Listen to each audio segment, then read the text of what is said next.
I'm Leah Lane, an award-winning travel writer and author of Places I Remember, Tales, Truths, Delights from 100 Countries. On this podcast, we share conversations with travelers about fascinating destinations and memorable experiences around the world. I'm not a big fan of winter weather, which is probably why I live in Miami. But if you've been following Places I Remember, you know by now that I love festivals, especially wacky ones. And through the seasons, I focused on some of the most fascinating and weird festivals throughout the world. In episode 8, I talked of spring festivals, including Songkran in the Buddhist world, where everybody douses themselves and each other with water. Summer festivals on episode 19 were just as fascinating, with events like the baby jumping contest in Spain. In fall, as I describe in episode 31, there's the Japanese Laughing in Unison Festival. And now winter, and they have their share of beyond belief customs and traditions, culture, and fun. Consider festivals when you decide to travel and choose some to experience as a spectator or participant. Let's begin. Winter brings out light, candles, twinkling lights on trees and homes, and sometimes fireworks, especially in the new year. I know where I live in Miami, on New Year's Eve, there's a bursting of colors in the skies all over the city, from Little Havana to the Biltmore Hotel in Coral Gables to Bayfront Park downtown and over to the beaches. In Yanshu, Taiwan, there are firecrackers and fireworks at one of the top folklore festivals in the world. Near the end of the 19th century, a plague so terrified the locals that they prayed to the holy ruler deity Guan, asking for help. The deity replied that on the night of Lantern Festival Day, the deity would parade through the streets of Yanshui, and followers must set off firecrackers as they trail behind the holy sedan chair. So every Lantern Festival night between February 5th and March 7th, as the sedan chair passes the doorways of stores and residences, racks of fireworks are lit, sending firecrackers flying everywhere. Locals believe that after running through the flying fireworks, they get rid of bad luck and have a great new year. That's really trial by fire. Speaking of lights, many seek the magic of the Northern Lights, and there's even a festival for that. For 25 years, the city of Tromsø in Norway has offered a musical extravaganza the last week of January. Under nature's amazing nighttime green and purple sky curtains, the Northern Lights Festival presents top artists from early music to modern, opera to jazz, chamber music to symphonic orchestras. Northern Lights and great music, the best of nature and human achievement. The winter season is, of course, filled with Christmas markets, especially in Europe. The main draw is the shopping, the beauty, and traditions. You can cruise to sample many of the best of these in riverside towns throughout Europe, all the while staying in your comfy boat each evening. You can enjoy the pleasures of wooden chalets in 13th century towns, snow-capped mountains, seasonal cookies and cakes in display windows, and all the hot mulled wine you can drink. The European continent practically twinkles with fairy tale festiveness, especially gorgeous when it's reflected in the river. You can just travel to a favorite city that celebrates holidays big time and stay for a while, soaking in the culture along with the whiskey-soaked cakes. Here are a few European cities that go all out. In Paris, blue lights line the Champs-Élysées. Chestnuts and hot wine are pervading cafes and stalls. I remember one holiday season in Paris where I listened to a free concert every night in churches and cathedrals throughout the city, including Notre Dame. I lived in London for a year, and what I loved the most about the holidays there were the lights lining Harrods department store and the pantomime shows, filled with songs, gags, slapstick comedy, and dancing.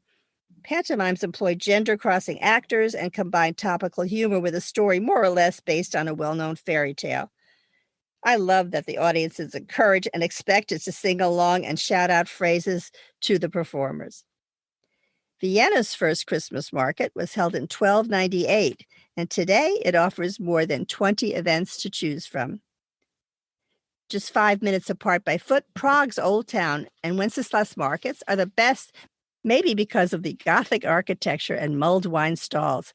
Don't miss the barbecued pork, or trudalnik, a hot pastry rolled in cinnamon and sugar and cooked over a grill. Strasbourg in eastern France had its first Christmas market in 1570. Today, there are 10 locations with 300 stalls and lots of local Alsatian wine to enjoy among narrow alleyways and beautiful squares. Platz Kleber is the site of the Great Christmas Tree. Strasbourg is just across the border from Germany, so you get a two cultures in one experience. Basel is Switzerland's most beautiful and largest Christmas city, with a well-preserved old town. Around 100 tall pine trees line up the streets like brightly lit sentinels. The Christmas market is on one of the most beautiful squares in Basel. And by the way, Art Basel in Miami, a December holiday market tradition of its own, has fine arts among the palm trees and beaches, along with cool parties and beautiful people from around the world.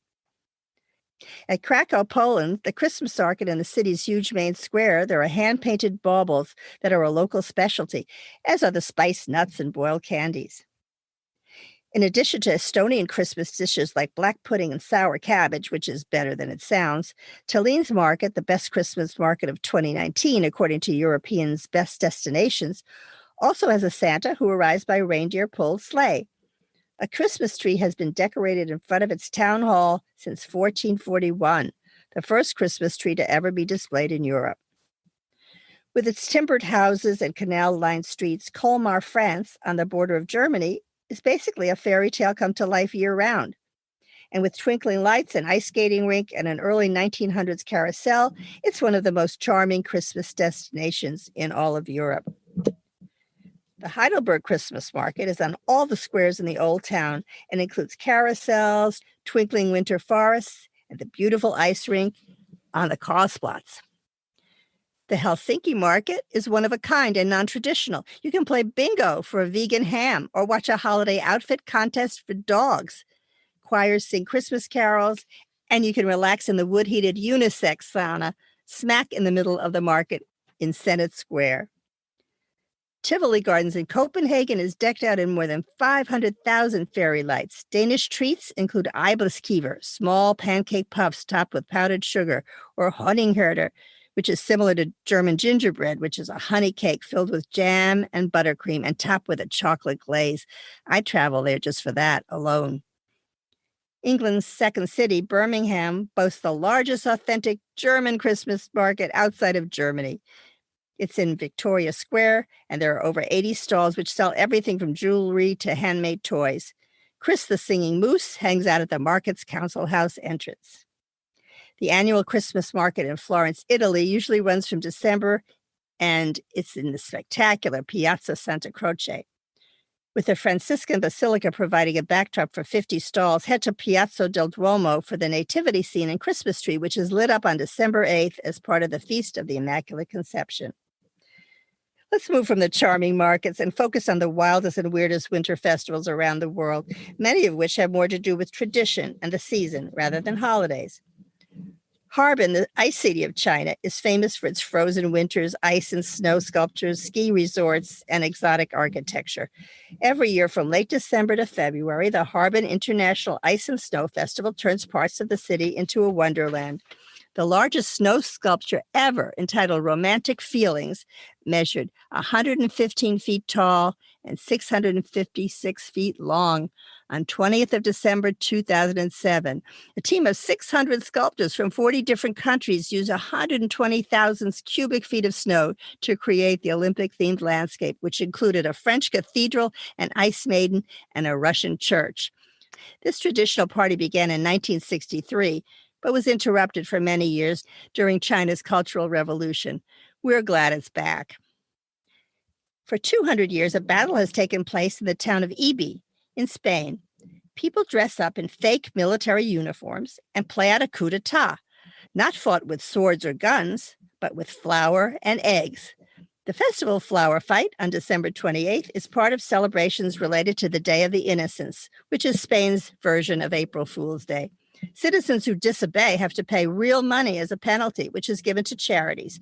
When they're fed up from the power of the quote-unquote government, opposition steps in to fight back. During the battle, participants throw bag after bag of flour, launch hundreds of eggs, and detonate countless firecrackers and colorful smoke bombs. Sounds like lots of egg noodles to me.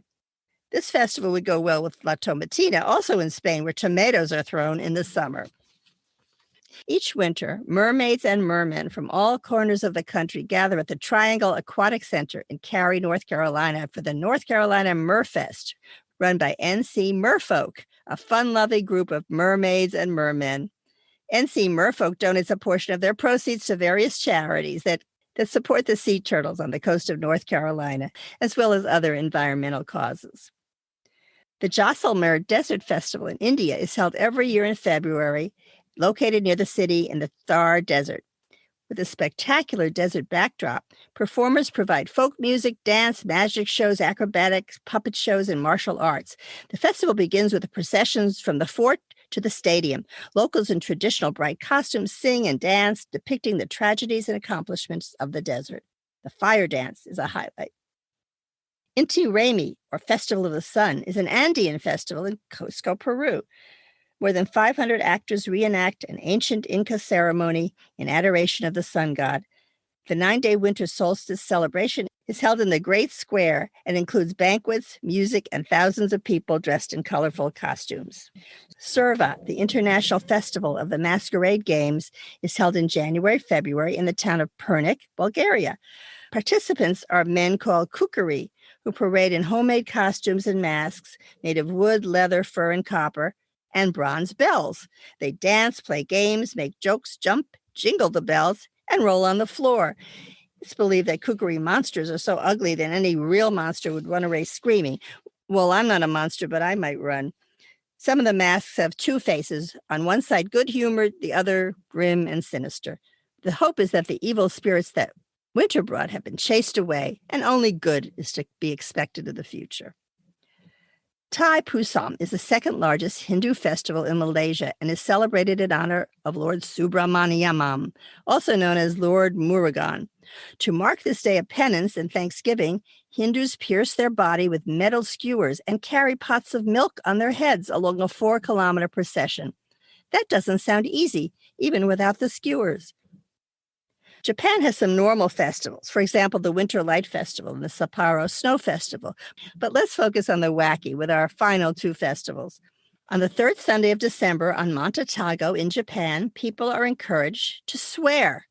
The Cursing Festival, Akutai Matsuri, is said to have begun 200 years ago during the Edo period.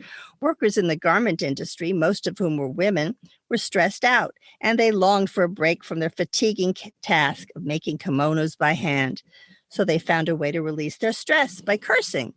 Today, hundreds of people will take a 40-minute hike to a Tago shrine, swearing at 13 priests who are walking in front of them and disguised as Tengu, a disruptive demon with a big nose. The most popular phrases used to curse are Bakayararu, idiot, and Kanoayaro, bastard. Sounds a bit like politicians. Before reaching the Otago shrine, the Tengus will stop by 18 smaller shrines to present their offerings while the crowd keeps cursing and trying to take the offerings. Those who get the offerings are blessed with good luck. Damn, what a festival. And here's our last winter festival, the Naked Man Festival. On the third Sunday in February, some 10,000 men wearing nothing but a thin loincloth gather around Saidaiji Shrine in Okayama. These barely clothed men jump into an icy pool for purification. Then at midnight, lights of the shrine are turned off and the men shove each other in the freezing temperature for more than an hour to compete for the lucky sticks that will be thrown by the priest. The winners are those who capture the sticks and push them into a box filled with rice called masu. Those who get the sacred sticks are called lucky men and blessed with a year of happiness. Some people believe that the festival was born around 500 years ago. Worshippers of the shrine competed to get paper charms from the priest at the end of the year because they believed good things would happen to them if they received one. Another legend states that being naked could ward off evil forces and misfortune. Hence, villagers would choose one, quote, lucky man to absorb all the misfortune. The man that was chosen would walk through the crowd naked. Then he would leave the village together with all the bad luck, troubles, and illness of all the villagers. If it were only that easy. So we gave you a whole variety of winter fun, from markets to naked cursing people. I love researching these festivals, which show how original we can be. Please let me know if you enjoy them too. At the links in the show notes, and check out my website, placesirememberlealane.com. I'll write you back and maybe share your comment on an episode. Happy holidays and stay warm.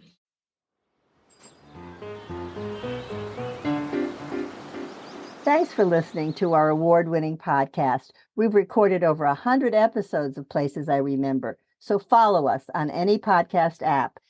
And new monthly episodes are also on YouTube with gorgeous video.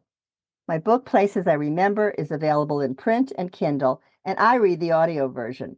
Follow my travel writing at Forbes.com. Contact me at the links in the show notes or on my website, placesirememberlealane.com, and keep making your own travel memories.